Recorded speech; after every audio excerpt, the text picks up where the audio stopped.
Welcome back to the channel, everybody. Thank you so much for joining me and allowing me to continue to be your daily advocate. If you're new here or you're not subscribed for any reason, please do me a huge favor and hit the subscribe button.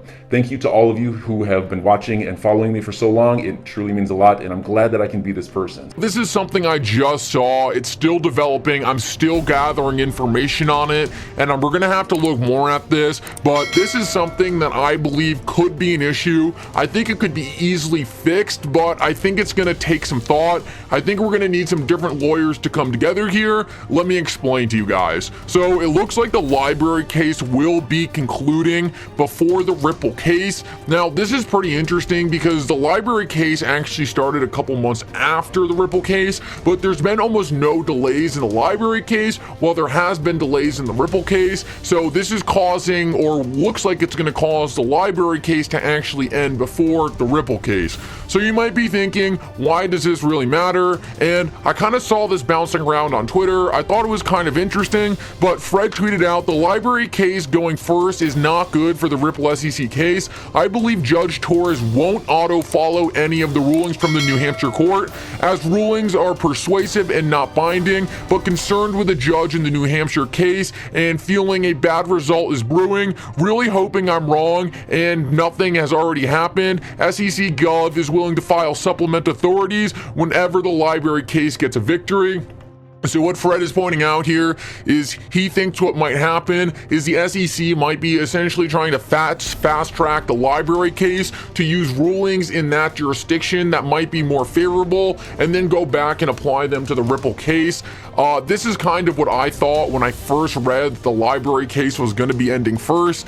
And so there already has been crypto cases that have been settled and that the SEC has been trying to use as supplemental evidence, and none of them have been binding. And it seems like Judge Torres, like Fred points out here, he says she really hasn't been auto-following anything, and she has taken into consideration all these different things, and it doesn't look like she's just going to go through and say, you know what, library got ruled on this way, Ripple has to rule this way. But it's definitely a headwind that I wish we didn't have to go through. Ripple's been in this case this entire time, and they have the better lawyers, they have the stronger legal team, so it's kind of annoying to see that library could have a decision made in that case that could affect the Ripple case. It feels like to me we've watched Ripple get all these massive wins, we've watched all these massive strides take place in this case, and then like out of nowhere suddenly you have this like little guy come in and say, oh, by the way, our ruling might affect Ripple's. And it's just like, we've seen all this progress made through Ripple. It's so annoying to see that library could possibly impact it.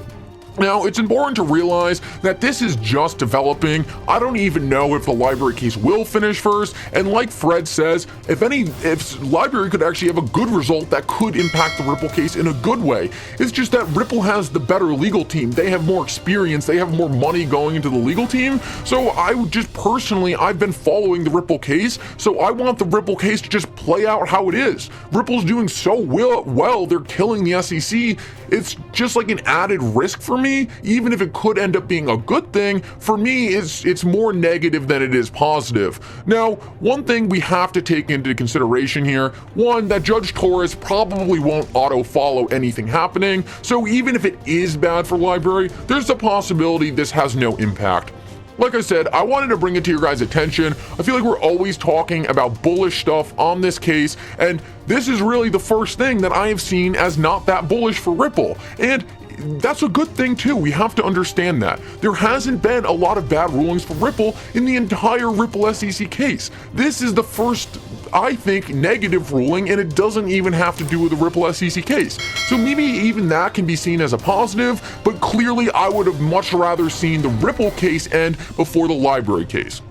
Now, I want to get into some good news because I don't want you guys to leave this all disappointed. The good news is John Deaton has been working very close with the library team, and if this is going to be a significant issue, and it does look library could have binding results on the Ripple case, I don't think there is any doubt that John Deaton would be able to communicate with the library team and look to extend that case out further so it ended after the Ripple SEC case. And you might be be thinking, why would they do this? Why would LBRY extend their case? Well, what we still need to break down is what's been going on in the LBRY versus SEC case, because I have not studied this at all. So if there actually has been bad rulings against LBRY and it looks like LBRY is going to lose, it would actually make a lot more sense for LBRY to push out and extend their case so that the Ripple case could have some decisions made in it, and then LBRY could go and use this case as precedent going forward and actually use it to shore up their case some more, because they could say, look, this went like down like this, and this in the Ripple case, so you should also apply that here. Now, I definitely tweeted out to John Deaton. I want to make sure he's aware of this.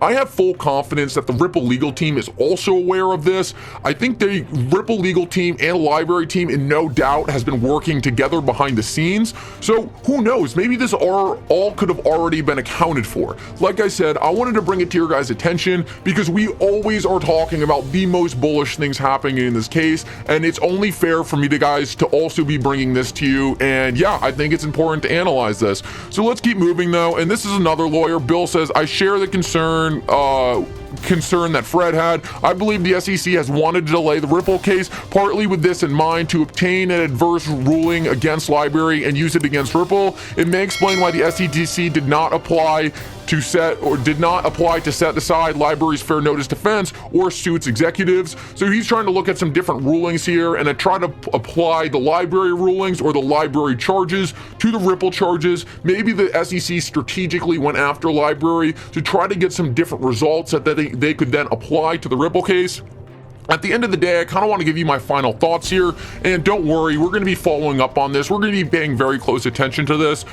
Like I said many times in this video, I do not think this is at all good for Ripple. I would have liked to see the Ripple ruling come first. LBRY use that. They both get clarity. Neither are securities. Bada bing, bada boom, we move on. Look, it looks like right now LBRY will be finishing first. Now, if that LBRY ruling is negative, we need to understand that it is in no way binding for the Ripple SEC case. For all we know, the judges in the Ripple case could just fully ignore the LBRY ruling, and this could be a big nothing burger. Now, at the end of the day, it's still a risk that the judges would look at some of it and use it, and clearly that's just where I really am not as happy, because I just wouldn't have liked to not even think about this. I would have liked if this wasn't even a concern and we could just ignore it.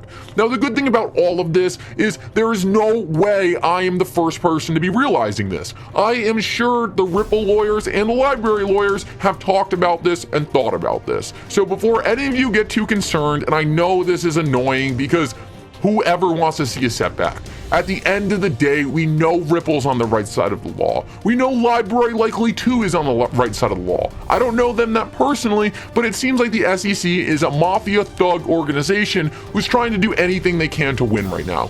There is no doubt in my mind, Ripple has been a step ahead of the SEC throughout this entire case. So enjoy your day, everybody. I'm always here for you. Leave any comments or questions below, and be sure to subscribe. But thanks, everybody. I really appreciate you. Enjoy your day, and I always have your back. So thanks so much, everybody.